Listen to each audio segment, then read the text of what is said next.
Hello dear students, बहुत बहुत स्वागत है आप सभी का सक्सेस वर्ल्ड एमसीक्यू चैनल पर। तो चलिए आज आपके लिए बिहार फायरमैन परीक्षा 2022 के लिए GK GS plus Hindi questions mock test series 6 को लेकर आ चुके हैं। तो जल्दी जल्दी से सभी लोग लाइव में आ जाइए। सभी को गुड इवनिंग, गुड इवनिंग। तो चलिए आज के सेशन को स्टार्ट करते हैं। तो जो भी चैनल पर पहली बार आए चैनल को सब्सक्राइब करके और साथ में बेल आइकन को भी प्रेस कर लेंगे ताकि आपसे एक भी इंपॉर्टेंट क्लास छूटे ना। तो सबसे पहला प्रश्न है, भारतीय संविधान के अनुसार केंद्रीय निकाय संसद कहलाती है। ऑप्शन आपके सामने 4 दिए गए हैं और आपको मैक्सिमम 10 सेकंड का टाइम भी दिया जाता है। चलिए आंसर करेंगे। ये आपका मिस प्रिंटिंग लिखा गया है। चलिए आप लोग आंसर करते जाएंगे। चलिए तो आपका टाइम खत्म होता है और एक का राइट आंसर जो ही बच्चे ऑप्शन नंबर सी को दे रहे हैं बिल्कुल सही जवाब हो जाएगा विधायकी। ऑप्शन सी बिल्कुल राइट आंसर है। चलिए आगे बढ़ते हैं। नेक्स्ट क्वेश्चन स्क्रीन पर है, किस राज्य में सड़कों की सर्वाधिक लंबाई है। चलिए आंसर देंगे।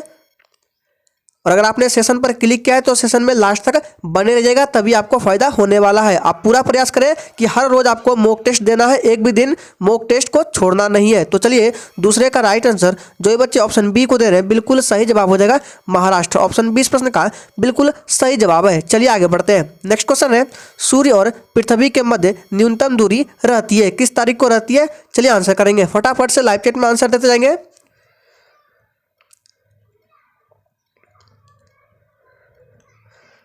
चलिए आपका टाइम खत्म होता है और तीसरे नंबर प्रश्न का राइट आंसर आपका जो ही बच्चे डी को दे रहे हैं बिल्कुल सही जवाब हो जाएगा 3 जनवरी को। याद रखिएगा 3 जनवरी राइट आंसर है। नेक्स्ट क्वेश्चन है, सूर्य और पृथ्वी के मध्य अधिकतम दूरी कब रहती है। चलिए आंसर देंगे। सोच समझकर आंसर देना है और आपको मैक्सिमम से मैक्सिमम स्कोर करना है। फटाफट से आंसर करते जाएंगे। चलिए तो आपका टाइम खत्म होता है और चौथे का राइट आंसर जो ये बच्चे लाइव चैट में ए को दे रहे हैं बिल्कुल सही जवाब है। सूर्य और पृथ्वी के मध्य अधिकतम दूरी 4 जुलाई को रहती है। ऑप्शन ए बिल्कुल सही जवाब है। नेक्स्ट क्वेश्चन है, प्रसिद्ध चीनी तीर्थयात्री फाहियान ने इसके शासनकाल में भारत की यात्रा की थी, किसके शासनकाल में भारत की यात्रा की थी। आंसर देना है। चंद्रगुप्त प्रथम, चंद्रगुप्त द्वितीय, रामगुप्त या डी श्रीगुप्त। चलिए आंसर करेंगे। सभी के सभी प्रश्न इंपॉर्टेंट और सिलेक्टेड लिए गए, इसलिए सेशन में लास्ट तक बने रहिएगा। तो 5 का राइट आंसर जो ये बच्चे लाइव टेट में ऑप्शन बी को दे रहे हैं बिल्कुल सही जवाब हो जाएगा चंद्रगुप्त द्वितीय। ऑप्शन 20 प्रश्न का बिल्कुल राइट आंसर हो जाएगा। चलिए इसी के साथ आगे बढ़ते हैं। नेक्स्ट क्वेश्चन आपके स्क्रीन पर है, अजंता की चित्रकारी इन कथाओं को चित्रण करती है। आंसर करेंगे। ऑप्शन आपके सामने है, रामायण पर, महाभारत, जातक या डी पंचतंत्र। सोच समझकर आंसर करना है। चलिए 6 के लिए आंसर कर देंगे आप लोग। चलिए आपका टाइम खत्म होता है और 6 का राइट आंसर जो भी बच्चे सी को दे रहे हैं बिल्कुल सही जवाब हो जाएगा जातक। मोस्ट इंपॉर्टेंट प्रश्न है, इसको ध्यान में रखना है। 6 का राइट आंसर सी के साथ चला जाएगा जातक। नेक्स्ट है, हर्यक नरेश बिंबिसार की राजधानी थी। वैशाली, उज्जैन, राजगीर या गिरिव्रज या डी चंपा। चलिए आंसर करेंगे और सेशन के लास्ट में सभी लोग अपना अपना स्कोर देंगे। चलिए तो 7 का राइट आंसर क्या आ जाएगा जी बिल्कुल 7 का राइट आंसर जो ही बच्चे ऑप्शन सी को दे रहे हैं बिल्कुल सही जवाब हो जाएगा राजगीर या गिरिव्रज। ऑप्शन सी बिल्कुल सही जवाब है। नेक्स्ट क्वेश्चन है, भारत में प्रथम सिक्के कहाँ चलन में लाए गए। चलिए आंसर करेंगे। अगर आपने अभी तक सेशन को लाइक नहीं किया है तो सभी लोग दिल से एक बार सेशन को लाइक कर देंगे और जो भी चैनल पर पहली बार है चैनल को सब्सक्राइब कर लेंगे। तो 8 का राइट आंसर क्या हो जाएगा जी बिल्कुल 8 के लिए डी हो जाएगा बिहार व पूर्वी उत्तर प्रदेश। ऑप्शन डी बिल्कुल सही जवाब है। चलिए आगे बढ़ते हैं। नेक्स्ट क्वेश्चन स्क्रीन पर है, हर्ष ने अपनी राजधानी परिवर्तित की थी। चलिए आंसर करेंगे। मोस्ट इंपॉर्टेंट प्रश्न ये। और आपका एग्जाम फिर से बोल देते हैं, आपका एग्जाम डेट जो है 27 मार्च को होगा। याद रखिएगा बिहार फायरमैन का एग्जाम आपका 27 मार्च को होने वाला है। डेट चेंज नहीं हुआ है। तो 9 का राइट आंसर क्या आ जाएगा जी बिल्कुल 9 का राइट आंसर आपका ए के साथ चला जाएगा थानेश्वर से कन्नौज। ऑप्शन ए बिल्कुल सही जवाब हो जाएगा। चलिए आगे बढ़ते हैं। नेक्स्ट क्वेश्चन स्क्रीन पर है, किस वर्ष को भारत में आर्थिक सुधारों की प्रक्रिया का आरंभ काल माना जाता है। चलिए आंसर करेंगे।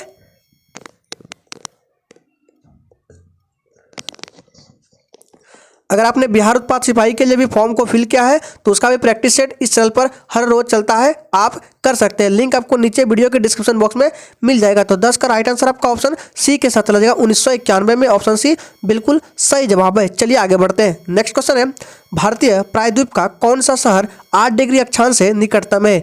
चलिए आंसर देंगे।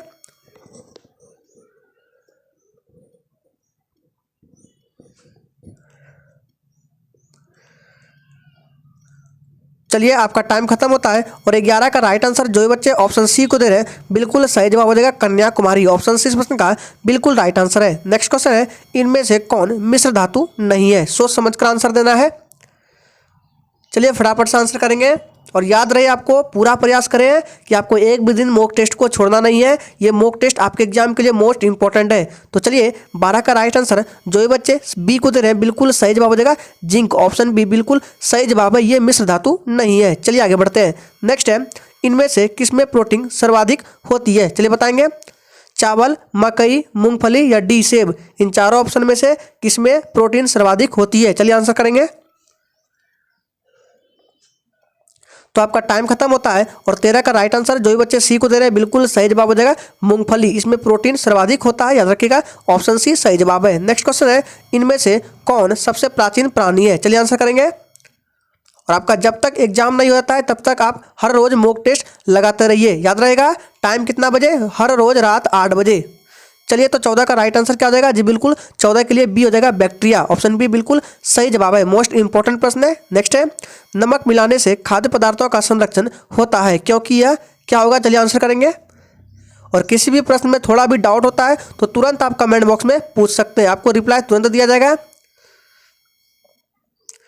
चलिए आपका टाइम खत्म होता है और 15 का राइट आंसर जो ये बच्चे ऑप्शन सी को दे रहे हैं बिल्कुल सही जवाब है, कोसों से पानी खींच लेता है। ऑप्शन सी बिल्कुल राइट आंसर है। नेक्स्ट है, इनमें से कौन सा कृत्रिम रेशा है? चलिए आंसर करेंगे।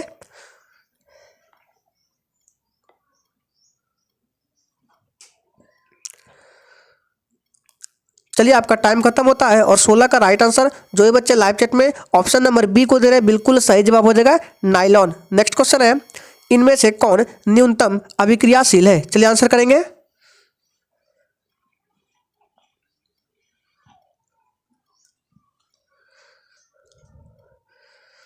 चलिए टाइम्स अप। 17 का राइट आंसर जो ये बच्चे लाइव चैट में ऑप्शन सी को दे रहे हैं बिल्कुल सही जवाब हो जाएगा कॉपर। ऑप्शन सी बिल्कुल सही जवाब है। नेक्स्ट है, इनमें कौन उर्वरक नहीं है?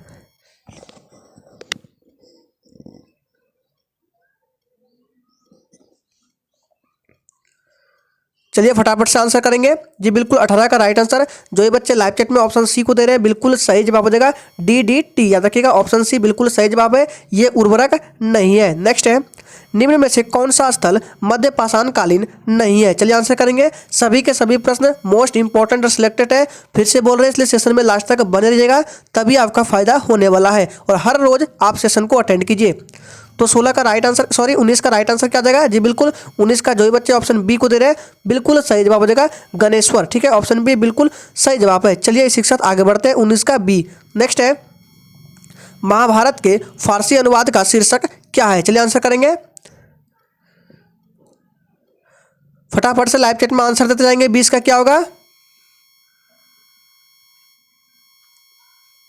चलिए तो आपका टाइम खत्म होता है और 20 का राइट आंसर जो ये बच्चे लाइव चैट में ऑप्शन नंबर बी को दे रहे हैं बिल्कुल सही जवाब हो जाएगा रजमनामा। ठीक है, ऑप्शन बी बिल्कुल सही जवाब है। नेक्स्ट है, सौरमंडल में अन्य ग्रहों की अपेक्षा विपरीत दिशा में घूमने वाला ग्रह कौन सा है? इंपॉर्टेंट प्रश्न है, ध्यान दीजिएगा। चलिए आंसर करेंगे।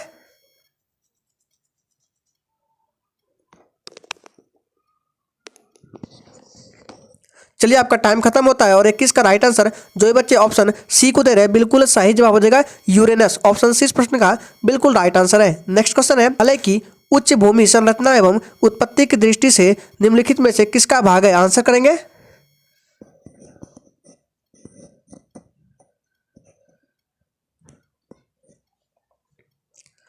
चलिए तो 22 के लिए आंसर क्या आ जाएगा जी? बिल्कुल 22 का राइट आंसर जो ये बच्चे ऑप्शन नंबर किसको दे रहे हैं? डी को बिल्कुल सही जवाब हो जाएगा प्रायद्वीपीय पठार। ऑप्शन डी इस प्रश्न का बिल्कुल सही जवाब है। चलिए आगे बढ़ते हैं। नेक्स्ट क्वेश्चन है, ज्ञान प्राप्ति से पूर्व भगवान महावीर का नाम क्या था? आंसर करेंगे। मोस्ट इंपॉर्टेंट प्रश्न है 23 नंबर।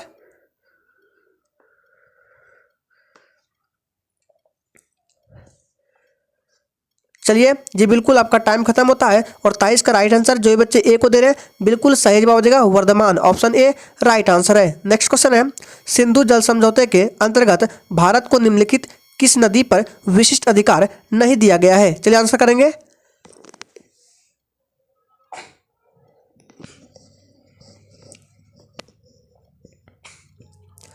चलिए आपका टाइम खत्म होता है और 24 के लिए राइट आंसर आपका ऑप्शन सी के साथ चला जाएगा, झेलम नदी। ऑप्शन सी राइट आंसर है। चलिए आगे बढ़ते हैं। नेक्स्ट क्वेश्चन है, निम्नलिखित का मिलान कीजिए। आपके सामने है वैज्ञानिक योगदान, इधर दिया है 1 नंबर में चार्ल्स रॉबर्ट डार्विन, दूसरा है ग्रेगर जॉन मेंडल, तीसरा है JBS हेल्डन, वैज्ञानिक के नाम है। और इसके इधर है वैज्ञानिक योगदान, इनका क्या क्या योगदान है। आपका ऑप्शन दिए गए ABCD। चलिए आंसर करेंगे, सोच समझ कर आंसर देना है। कौन सा वैज्ञानिक ने किस चीज में योगदान दिया था।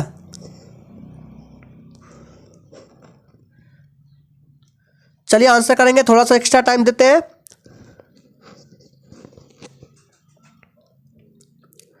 तो चलिए 25 के लिए आंसर क्या आ जाएगा जी, बिल्कुल 25 का राइट आंसर। जो ही बच्चे ऑप्शन ए को दे रहे हैं बिल्कुल सही जवाब दे रहे हैं, 25 का ए हो जाएगा। क्या हो जाएगा, 25 का ए बिल्कुल सही जवाब है। 1 से 2 का संबंध है, 2 का 3 से और 3 का 1 से, 1 का 2 से, मतलब चार्ल्स रॉबर्ट डार्विन का संबंध है किससे है, ये आपका जैव विकास सिद्धांत से है। ग्रेगर जॉन मेंडल का संबंध आपका तीसरे से है और JBS हेल्डन का संबंध पृथ्वी पर जीवन की उत्पत्ति से है। ऑप्शन ए बिल्कुल राइट आंसर है, सही से देख लीजिए। चलिए आगे बढ़ते हैं इसी के साथ। नेक्स्ट क्वेश्चन आपके स्क्रीन पर है, निम्नलिखित में से कौन से ईंधन का ऊष्मीयमान अधिकतम है।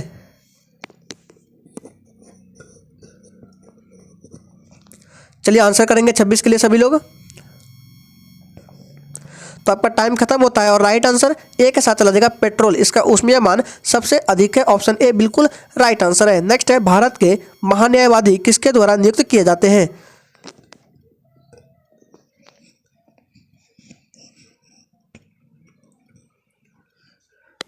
चलिए तो आपका टाइम खत्म होता है और 27 का राइट आंसर। जो भी बच्चे डी को दे रहे हैं बिल्कुल सही जवाब है, भारत के राष्ट्रपति द्वारा। ऑप्शन डी बिल्कुल सही जवाब है। नेक्स्ट है, कौन से पादप उत्तक को वृद्धि उत्तक भी कहा जाता है। चलिए आंसर करेंगे।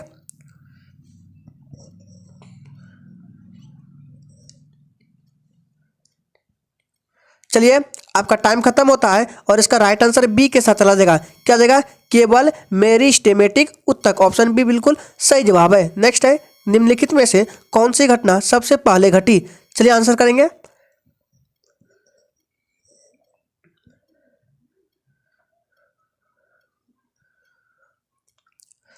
तो चलिए आपका टाइम खत्म होता है और 29 का राइट आंसर ऑप्शन ए के साथ चला जाएगा, उपनिषदों की रचना। याद रखिएगा, चारों ऑप्शन में से सबसे पहले उपनिषद की रचना हुई थी। नेक्स्ट है, शुंग राज्य के संस्थापक कौन थे। चलिए आंसर करेंगे।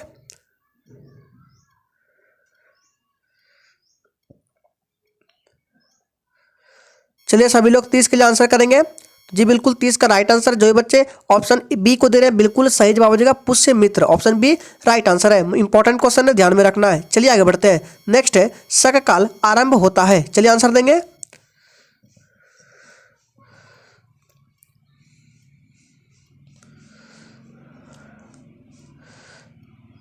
चलिए आपका टाइम खत्म होता है और 31 का राइट आंसर आपका ऑप्शन सी के साथ चला जाएगा, 78 ईस्वी पूर्व। याद रखिएगा, ऑप्शन सी बिल्कुल सही जवाब हो जाएगा, 78 ईस्वी। याद रखिएगा। चलिए आगे बढ़ते हैं। आगे बढ़ने से पहले अगर आपने अभी तक सेशन को लाइक नहीं किया है तो सभी लोग दिल से एक बार सेशन को लाइक कर देंगे और जो भी चैनल पर पहली बार है चैनल को सब्सक्राइब कर लेंगे। तो चलिए आगे बढ़ते हैं। नेक्स्ट है, गुप्त राज्य की स्थापना किस सन में हुई। चलिए आंसर करेंगे।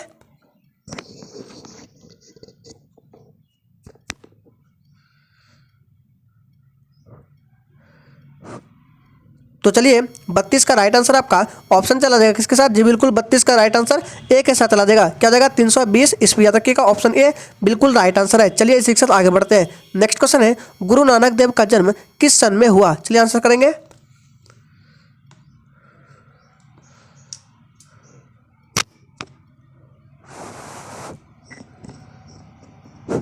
जी बिल्कुल 33 का राइट आंसर क्या जाएगा, तो याद रखिएगा 33 का राइट आंसर आपका ऑप्शन सी के साथ चला जाएगा, 1469 ईस्वी। ऑप्शन सी बिल्कुल राइट आंसर है, 33 का सी। चलिए आगे देखते हैं। नेक्स्ट है, निम्नलिखित में से कौन सी घटना सबसे पहले घटी। चलिए आंसर करेंगे।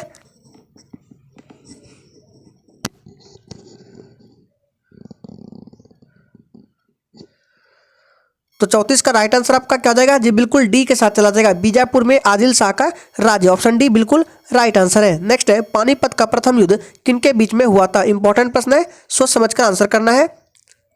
चलिए 45 के लिए सभी लोग आंसर करेंगे। तो आपका टाइम खत्म होता है और 35 का राइट आंसर क्या आ जाएगा, तो 35 का राइट आंसर आपका ऑप्शन सी के साथ चला जाएगा, बाबर इब्राहिम लोदी। याद रखिएगा ऑप्शन सी बिल्कुल राइट आंसर है। पानीपत का प्रथम युद्ध किनके बीच हुआ, तो बाबर और इब्राहिम लोदी के बीच। याद रखिएगा। नेक्स्ट है हेमू को किसने हराया, चलिए आंसर करेंगे। और पानीपत का प्रथम युद्ध कब हुआ था, इसका आंसर आपको कमेंट बॉक्स में देना है। चलिए फटाफट से इसका कमेंट बॉक्स में आंसर करेंगे कि पानीपत का प्रथम युद्ध कब हुआ था। चलिए देखते हैं कितने बच्चे इसका सही जवाब करते हैं। पानीपत का प्रथम युद्ध, तो इसका राइट आंसर क्या आ जाएगा 36 का, जी बिल्कुल बी के साथ चला जाएगा, अकबर। नेक्स्ट क्वेश्चन है नादिर शाह किस देश का वासी था। चलिए आंसर देंगे 37 के लिए आप लोग।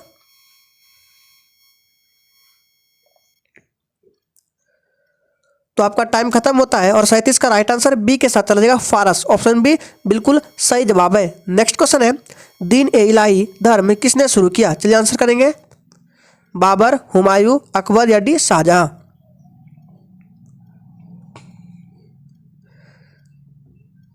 चलिए आपका टाइम खत्म होता है और 38 का राइट आंसर जो भी बच्चे लाइव चैट में ऑप्शन सी को दे रहे हैं बिल्कुल सही जवाब हो जाएगा, अकबर। नेक्स्ट क्वेश्चन है निम्नलिखित में से कौन सा मौलिक अधिकार नहीं है। 39 के लिए सोच समझकर आंसर करना है और सेशन के लास्ट में अपना अपना स्कोर जरूर देना है। अगर आपने अभी तक सेशन को लाइक नहीं किया है तो सभी लोग, जितने भी लोग सेशन को वॉच कर रहे हैं, दिल से लाइक करेंगे। तो 39 का राइट आंसर आपका ऑप्शन ए के साथ चला जाएगा, निःशुल्क शिक्षा का अधिकार। ये मौलिक अधिकार नहीं है, ऑप्शन ए बिल्कुल राइट आंसर है। नेक्स्ट है फेरस सल्फेट को ऊष्मा द्वारा विघटित करने पर क्या फायदा होता है।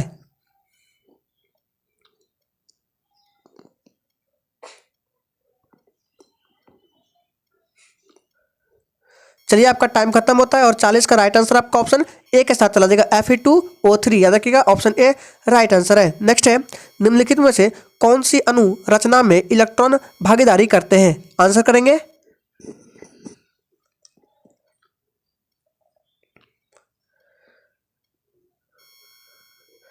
चलिए तो 41 के लिए राइट आंसर क्या आ जाएगा, जी बिल्कुल 41 का राइट आंसर जो भी बच्चे ए को दे रहे हैं बिल्कुल सही जवाब हो जाएगा, H2O। नेक्स्ट है पानी का अनुभार क्या है, आंसर करेंगे।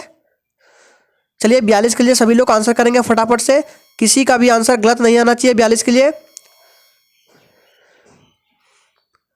जी बिल्कुल 42 का राइट आंसर जो भी बच्चे ऑप्शन नंबर बी को दे रहे हैं बिल्कुल सही जवाब दे रहे हैं। पानी का अनुभार क्या है, तो 18 AMU, ऑप्शन बी बिल्कुल राइट आंसर है। नेक्स्ट है सही वर्तनी वाले शब्द का चयन करें। ये आपका हिंदी का प्रश्न है, चलिए आंसर करेंगे।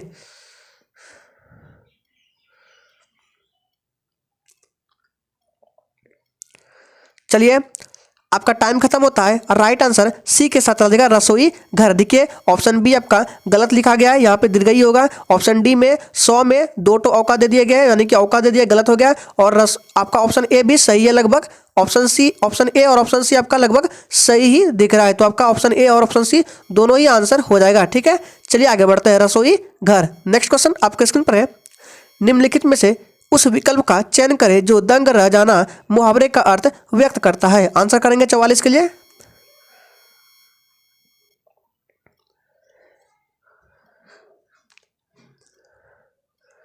चलिए तो आपका टाइम खत्म होता है और 44 का राइट आंसर अगर आपने ए को दिया है तो बिल्कुल सही जवाब दिया है, चकित हो जाना। याद रखिएगा दंग रह जाना यानी कि चकित हो जाना, ऑप्शन ए बिल्कुल सही जवाब है। नेक्स्ट है रिक्त स्थान को भरने के लिए उपयुक्त शब्द का चयन करें।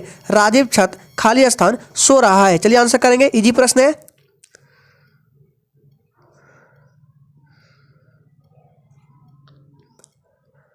तो चलिए इसका राइट आंसर क्या देगा, जी बिल्कुल राइट आंसर आपका ऑप्शन ए के साथ चला जाएगा, राजीव छत पर सो रहा है। नेक्स्ट है दिए गए शब्द के पर्यायवाची शब्द का चयन करें। राष्ट्र का पर्यायवाची क्या होता है, चलिए आंसर करेंगे। धरती, देश, संसार या डी बाहर।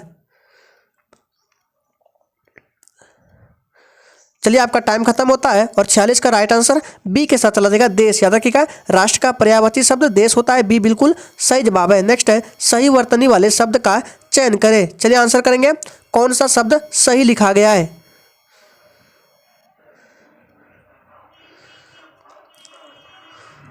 तो चलिए 47 का राइट आंसर आपका ऑप्शन सी के साथ चला जाएगा, वनवास। ठीक है, ऑप्शन ए आपका गलत दिया गया है, बी भी गलत है, सी भी गलत है, आपका सी बिल्कुल सही जवाब है, वनवास। नेक्स्ट है रिक्त स्थान को भरने के लिए उपयुक्त शब्द का चयन करें। बोलने के पहले खाली स्थान करो।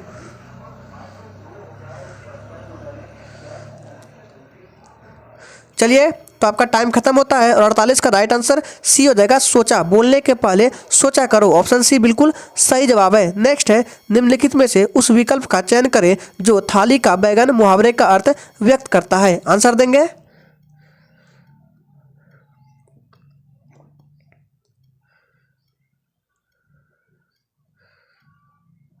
तो चलिए 49 का राइट आंसर ऑप्शन डी के साथ चला देगा। क्या देगा? सिद्धांत रहित व्यक्ति, ऑप्शन डी राइट आंसर है। नेक्स्ट क्वेश्चन है दिए गए शब्द का विलोम चुने। चलिए, और आज के सेशन में 51 प्रश्नों को रखा गया है, तो फटाफट से 50 के लिए आंसर करेंगे आप लोग। जी बिल्कुल, 50 का राइट आंसर आपका ऑप्शन चला देगा ए के साथ मुखर। याद रखिएगा मौन का विलोम क्या है? मुखर है, ऑप्शन ए राइट आंसर है। नेक्स्ट क्वेश्चन है दिए गए वाक्य का वह भाग ज्ञात करें जिसमें कोई त्रुटि है। वाक्य आपका क्या है? कभी ना कभी इस भ्रष्टाचार के विरुद्ध हमें आवाज उठानी होगा। चलिए आंसर करेंगे। आपके सामने ऑप्शन है विरुद्ध हमें, बी ऑप्शन है इस भ्रष्टाचार के, कभी ना कभी, या डी है आवाज उठानी होगा। क्या गलत है? आंसर करना है। तो चलिए इसका जो राइट आंसर है इस वाले सेंटेंस में, इस वाले वाक्य में आपका ये वाला पार्ट गलत है, आवाज उठानी होगा, यानी कि डी बिल्कुल सही जवाब हो जाएगा। आवाज उठानी होगा ये गलत दिया गया है, तो ऑप्शन डी बिल्कुल सही जवाब हो जाएगा। तो उम्मीद करेंगे आपको ये सेशन अच्छा लगा होगा। तो चलिए कल से फिर मिलते हैं नेक्स्ट सेशन के साथ रात 8 बजे।